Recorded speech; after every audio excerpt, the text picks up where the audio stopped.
Friends, welcome to my YouTube channel target learn 98 पे मैं विनायक पांडे आप सभी का बहुत बहुत स्वागत करता हूं। तो दोस्तों, आज मैं आप सभी के लिए यूपी पेट और वीडियो के एग्ज़ाम से रिलेटेड प्रैक्टिस सेट लेके आया हूं, जिसमें आपकी बहुत ही ज़्यादा महत्वपूर्ण क्वेश्चंस होंगे। तो उन्हीं के आंसर्स के बारे में आप सभी को बताऊँगा और डिस्कस करूँगा। तो चलिए शुरू करते हैं। जैसा कि आप सभी के सामने पहला प्रश्न है, निम्नलिखित में से तीक्ष्ण शब्द का विलोम क्या होगा?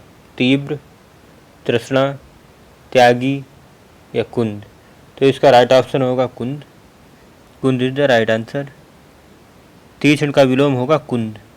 चलिए क्वेश्चन नंबर 2 पे आते हैं। क्वेश्चन नंबर 2 आप सभी के सामने है, निम्नलिखित में से कौन सा शब्द बादल का पर्यायवाची नहीं होगा? जलद, तोयज, घन, अभ्र? तो इसमें जो है बादल का पर्यायवाची नहीं होगा, तो इसमें जो है तोयज होगा। तोयज जो है बादल का पर्यायवाची नहीं होता है। चलिए क्वेश्चन नंबर 3 पे आते हैं। क्वेश्चन नंबर 3 आप सभी के सामने है, समानार्थक शब्द का चयन करें। पराग। पराग का समानार्थक शब्द क्या होगा? भारती, फूल, सुगंध या सुकुमार? तो इसमें आपका जो है पराग का समानार्थक शब्द होगा सुगंध। सुगंध इज द राइट आंसर। पराग का समानार्थक शब्द होगा सुगंध। चलिए क्वेश्चन नंबर 4 पे आते हैं। क्वेश्चन नंबर 4 आप सभी के सामने है, आँख खुलना मुहावरे का क्या अर्थ होगा? आँख खुलना मुहावरे का क्या अर्थ होगा? ज्ञात होना, भ्रम में होना, आँख किरकिराना या लज्जा दूर होना? तो इसमें जो है आँख खुलना का वो मुहावरा होगा ज्ञात होना, मतलब किसी चीज़ का पता चलना। चलिए क्वेश्चन नंबर 5 पे आते हैं। क्वेश्चन नंबर 5 आप सभी के सामने है, चिराग तले अंधेरा लोकोक्त का क्या अर्थ होगा? अपने आसपास की परवाह ना करना, जहाँ जरूरी हो वहीं उजाला करना, दूसरे लोगों का ध्यान रखना, निकट के दोस्त को ना देख पाना? तो इसमें आपका राइट ऑप्शन हो जाएगा निकट के दोस्त को ना देख पाना। निकट के दोस्त को ना देख पाना, ये आपका राइट ऑप्शन हो जाएगा। चलिए नेक्स्ट क्वेश्चन पे आते हैं। क्वेश्चन नंबर 6 आप सभी के सामने है, निम्नलिखित में से कौन सा पुर्तगाली उपनिवेश नहीं था? निम्नलिखित में से कौन सा पुर्तगाली उपनिवेश नहीं था? मुंबई, हुगली, मछलीपट्टनम या चौल? तो इसे आपका हो जाएगा राइट ऑप्शन सी, मछलीपट्टनम जो था पुर्तगाली उपनिवेश नहीं था। चलिए क्वेश्चन नंबर 7 पे आते हैं। क्वेश्चन नंबर 7 आप सभी के सामने है, वास्को डी गामा किस वर्ष कालीकट पहुंचा था? 1234 में, 1681 में, 1394 में, 1498 में? तो जो है वास्को डी गामा कालीकट पहुंचा था ये आपका 1498 में। 1498 में वास्को डी गामा कालीकट पहुंचा था। चलिए क्वेश्चन नंबर 8 पे आते हैं। क्वेश्चन नंबर 8 आप सभी के सामने है, अकबर ने अपने दरबारी संगीतक के रूप में निम्नलिखित में से किसे नियुक्त किया था? अबुल फजल, मियाँ तानसेन, राजा बीरबल या राजा टोडरमल? तो इसमें आपका राइट ऑप्शन हो जाएगा, मियाँ तानसेन को अकबर ने दरबारी कवि के रूप में नियुक्त किया था। तानसेन को अकबर ने दरबारी संगीतज्ञ के रूप में नियुक्त किया था। चलिए क्वेश्चन नंबर 9 पे आते हैं। क्वेश्चन नंबर 9 आप सभी के सामने है, आईने अकबरी किसने लिखा था? फैजी, बीरबल, अबुल फजल या मुल्ला दो प्याजा? तो आईने अकबरी लिखा था अबुल फजल ने लिखा था आईने अकबरी। चलिए क्वेश्चन नंबर 10 पे आते हैं। क्वेश्चन नंबर 10 आप सभी के सामने है, मुगल काल में पुलिस बल के मुखिया को क्या कहा जाता था? दरोगा, फौजदार, सूबेदार या कोतवाल? तो इसमें आपका जो है मुगल काल में पुलिस बल के मुखिया को कहा जाता था कोतवाल। कोतवाल कहा जाता था मुगल काल में पुलिस बल के मुखिया को। चलिए नेक्स्ट क्वेश्चन पे आते हैं। क्वेश्चन नंबर 11 आप सभी के सामने। क्वेश्चन नंबर 11, भारत के संविधान में इनमें से क्या राज्य सूची में सम्मिलित नहीं है? पुलिस, कानून व्यवस्था, जेल या दंड प्रक्रिया संहिता? ये दंड प्रक्रिया संहिता जो है आपका भारत के संविधान में इसकी चर्चा नहीं है राज्य सूची के अंतर्गत। ये आपका आईपीसी के अंतर्गत आता है, दंड प्रक्रिया संहिता।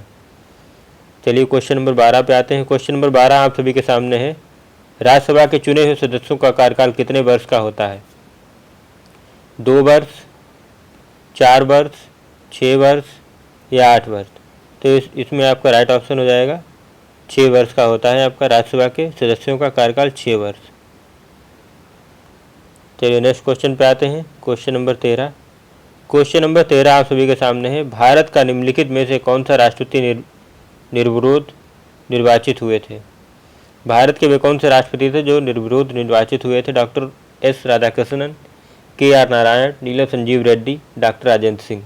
तो ये तो आप सभी को पता ही होगा, नीलम संजीव रेड्डी जो थे ये आपके निर्विरोध राष्ट्रपति निर्वाचित हुए थे।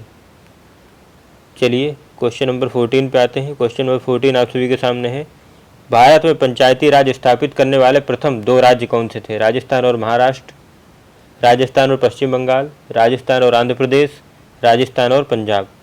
तो इसमें आपका राइट ऑप्शन हो जाएगा राजस्थान और आंध्र प्रदेश। ये आपका पंचायती राज स्थापित करने वाले प्रथम 2 राज्य थे। पहला राज्य आपका कौन सा था अगर पूछे तो पहला राज्य आपका हो जाएगा राजस्थान।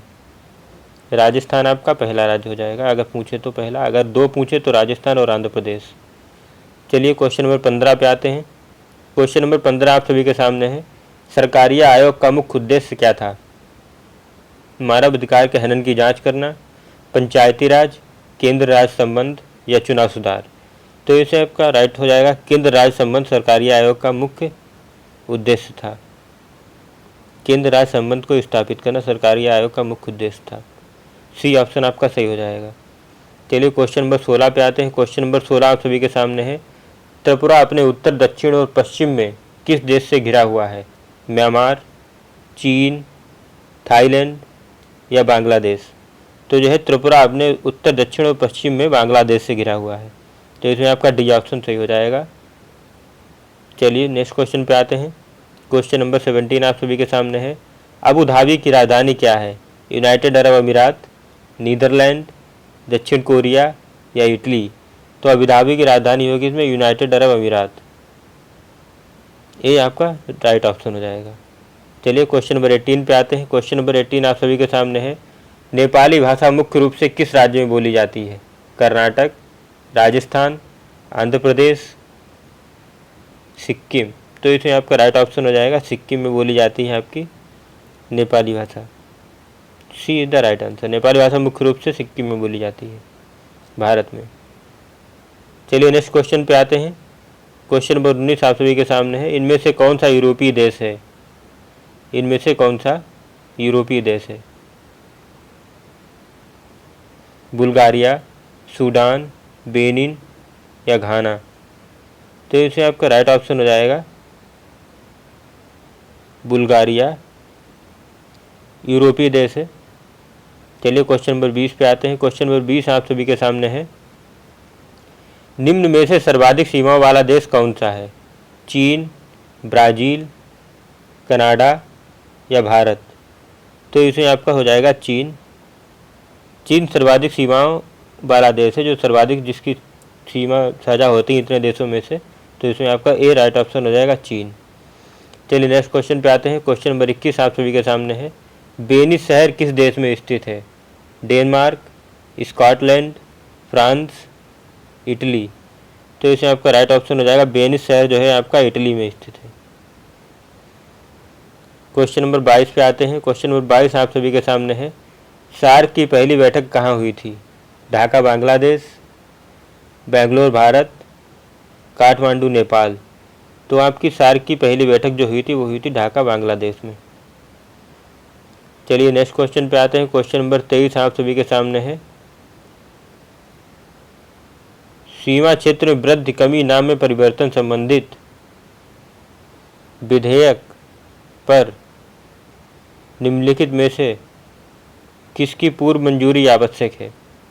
सीमा क्षेत्र में वृद्धि कमी नाम परिवर्तन से संबंधित विधेयक पर निम्नलिखित में से किसकी पूर्व मंजूरी आवश्यक है? प्रधानमंत्री या राष्ट्रपति, संसद, राज्यपाल। तो इसे इसका आप राइट ऑप्शन हो जाएगा राष्ट्रपति। ये आपका आर्टिकल 3 के तहत आता है। संविधान के आर्टिकल 3 में दिया हुआ है नाम और उनके क्षेत्रों में परिवर्तन। तो इसका आपका राइट ऑप्शन हो जाएगा। इस विधेयक की मंजूरी देता है राष्ट्रपति। राष्ट्रपति एक सिग्नेचर जब करता है तभी ये विधेयक पास होता है। चलिए नेक्स्ट क्वेश्चन पे आते हैं। क्वेश्चन नंबर 24 आप सभी के सामने है। बुद्ध कौशाम्बी किसके शासनकाल में आए थे? शतानीक, उदयन, बोधि या निकुंज। तो ये आप आए थे उदयन के शासनकाल में, कौशाम्बी में जब ये आए थे तो उस टाइम उदयन का शासनकाल था। वहाँ पे उदयन ने ही पाटलिपुत्र की स्थापना की थी। पाटलिपुत्र की जो स्थापना की थी वो उदयन ने ही की थी और ये अजातशत्रु के पुत्र थे। उदयन जो थे अजातशत्रु के पुत्र थे। चलिए नेक्स्ट क्वेश्चन पे आते हैं। क्वेश्चन नंबर 25, भारत में हड़प्पा का सबसे बड़ा स्थल कौन सा है? राखीगढ़ी, धौलावीरा, कालीबंगा या लोथल? तो इसमें आपका ये राइट ऑप्शन हो जाएगा राखीगढ़ी। राखीगढ़ी हड़प्पा का सबसे बड़ा स्थल है और ये है कहाँ? ये आपका हरियाणा में पड़ता है। हरियाणा में है आपका राखीगढ़ी, हरियाणा में। और इसकी खोज किसने की थी राखीगढ़ी की? तो ये की थी सूरजभान ने। सूरजभान ने इसकी खोज की थी। चलिए नेक्स्ट क्वेश्चन पे आते हैं। क्वेश्चन नंबर 26 आप सभी के सामने है। भारतीय दलहन अनुसंधान संस्थान कहाँ स्थित है? भोपाल में, पटना, कानपुर, हैदराबाद? तो आपका भारतीय दलहन अनुसंधान जो है आपका कानपुर में स्थित है। चलिए नेक्स्ट क्वेश्चन पे आते हैं। गीत गोविंद पुस्तक के लेखक कौन हैं? कालिदास, सोमदेव, प्रेमचंद्र, जयदेव? तो गीत गोविंद पुस्तक के लेखक हैं जयदेव। चलिए नेक्स्ट क्वेश्चन पे आते हैं। क्वेश्चन नंबर 28 आप सभी के सामने है। अतीत के चलचित्र किस लेखक द्वारा लिखा हुआ उपन्यास है? सुरेंद्र कुमार, मुंशी प्रेमचंद, मैथिली शरण गुप्त, महादेवी वर्मा? तो ये आपका जो है अतीत के चलचित्र, ये आपका महादेवी वर्मा के द्वारा लिखा हुआ है। महादेवी वर्मा के द्वारा लिखा हुआ है अतीत के चलचित्र। चलिए क्वेश्चन नंबर 29 पे आते हैं। क्वेश्चन नंबर 29 आप सभी के सामने है। भारत का पहला कोयला से मेथनॉल बनाने वाला संयंत्र कहाँ स्थापित किया गया है? इंदौर, भोपाल, नागपुर, हैदराबाद? तो इसका आपका 29 का ऑप्शन हो जाएगा हैदराबाद में स्थापित किया गया भारत का पहला कोयला से मेथनॉल बनाने वाला संयंत्र। चलिए नेक्स्ट क्वेश्चन पे आते हैं। क्वेश्चन नंबर 30 आप सभी के सामने। भारत का पहला ड्रोन मेला कहाँ आयोजित किया गया? Indore MP, Bhopal MP, Gwalior MP या जबलपुर? तो इसमें आपका राइट ऑप्शन हो जाएगा ग्वालियर में। ग्वालियर जो कि आपका मध्य प्रदेश में पड़ता है, इसमें आपका पहला ड्रोन मेला आयोजित किया गया। ठीक है, चलिए अब ये 2022 में किया गया है, 2022 में। चलिए नेक्स्ट क्वेश्चन पे आते हैं। क्वेश्चन नंबर 31 आपके सामने क्वेश्चन नंबर है जो कि आपका बहुत ही ज़्यादा सुर्खियों में रहा था अभी हाल ही में। निम्नलिखित में से किसकी प्रतिमा को स्टैच्यू ऑफ इक्वलिटी कहा जाएगा?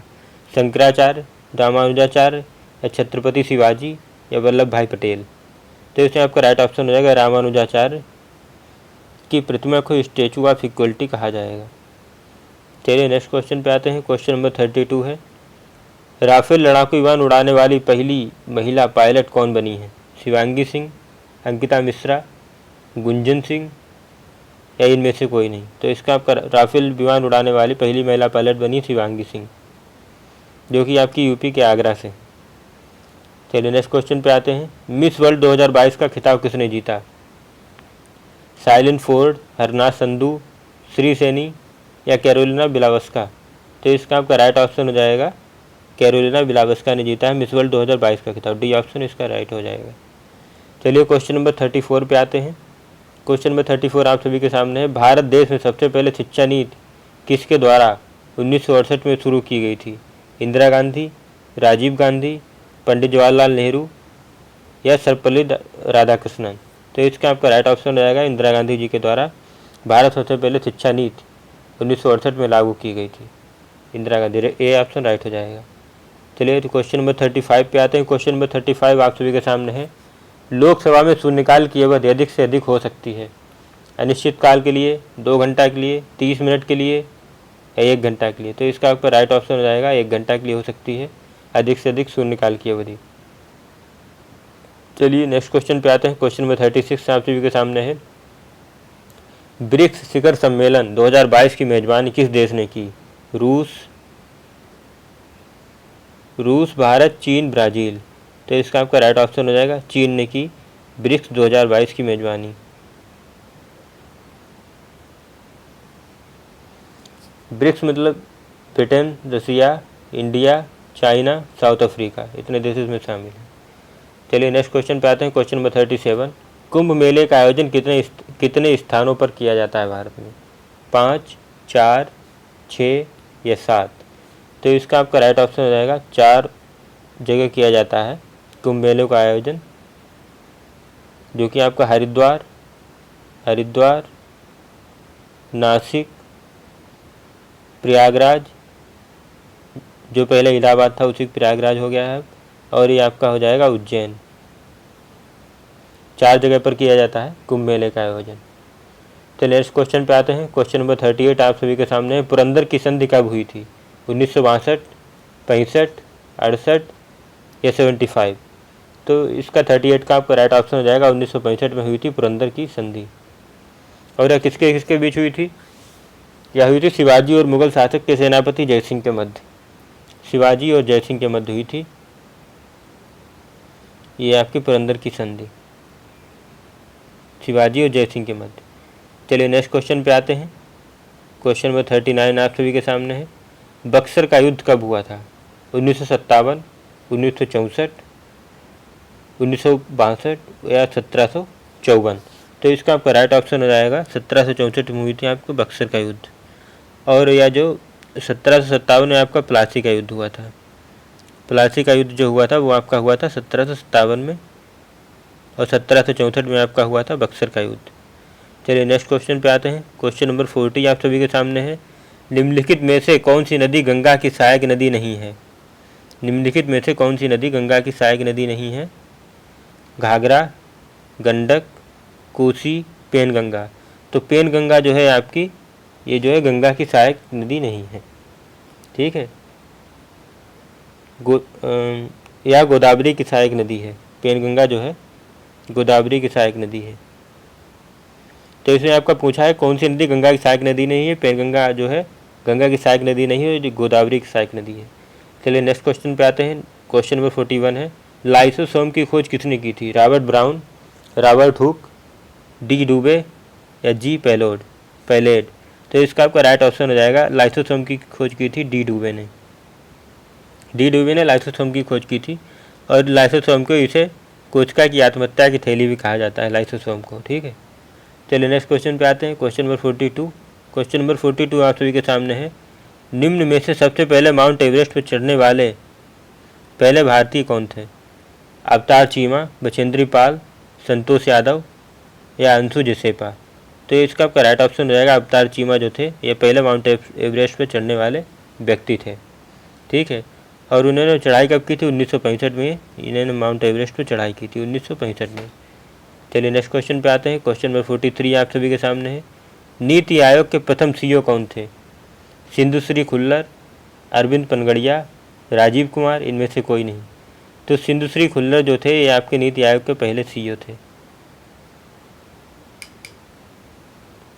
नीति आयोग के पहले सीईओ जो थे सिंधुश्री खुल्लर थे, ठीक है। अरविंद पनगड़िया जो थे ये आपके प्रथम उपाध्यक्ष थे। प्रथम उपाध्यक्ष जो थे ये अरविंद पनगड़िया थे, और पहले सीईओ जो थे वो सिंधुश्री खुल्लर थे।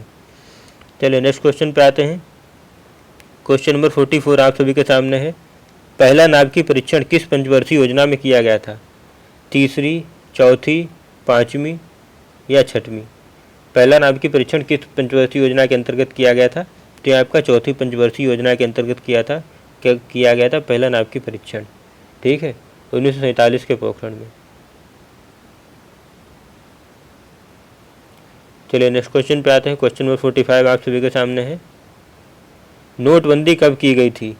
8 नवंबर 2015 को, 8 नवंबर 2016 को, 8 नवंबर 2017 को या 8 नवंबर 2018 को? तो ये आपकी जो नोटबंदी की गई थी वो की गई थी 8 नवंबर 2016 को। 8 नवंबर 2016 को की गई थी नोटबंदी। चलिए नेक्स्ट क्वेश्चन पे आते हैं। क्वेश्चन नंबर 46 आप सभी के सामने है। 1980 में कितने बैंकों का राष्ट्रीयकरण किया गया था? 5, 6, 8 या 14? तो इसमें आपका 6 बैंकों का राष्ट्रीयकरण किया गया था 1980 में।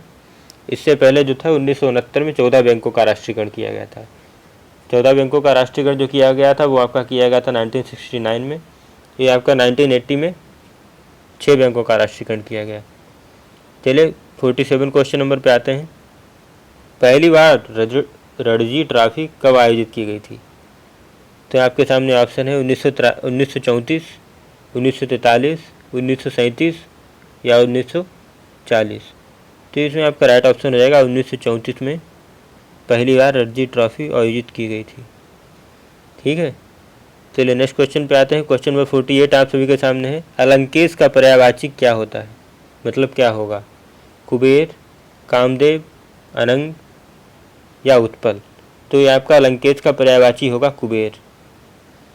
चलिए नेक्स्ट, और ये जो है ये अलंकेश के पर्यायवाची नहीं होंगे।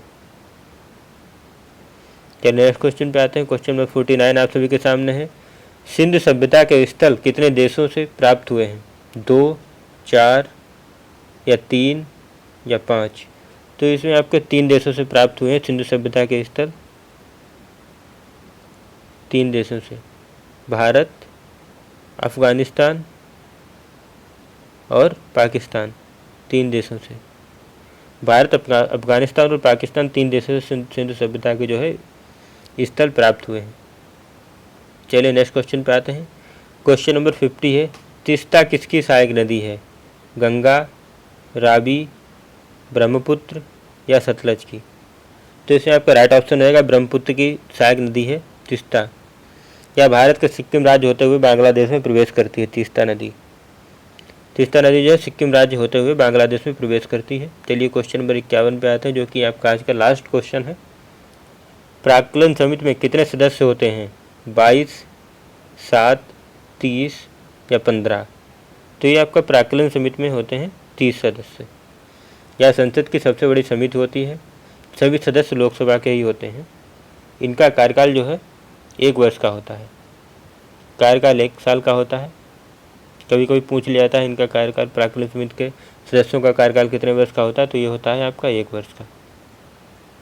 ठीक है, तो दोस्तों आज के लिए इतना ही। मिलते हैं नेक्स्ट वीडियो में। अगर आपको हमारा वीडियो अच्छा लगा हो तो हमारे चैनल को सब्सक्राइब करें और बेल आइकन भी प्रेस कर दें।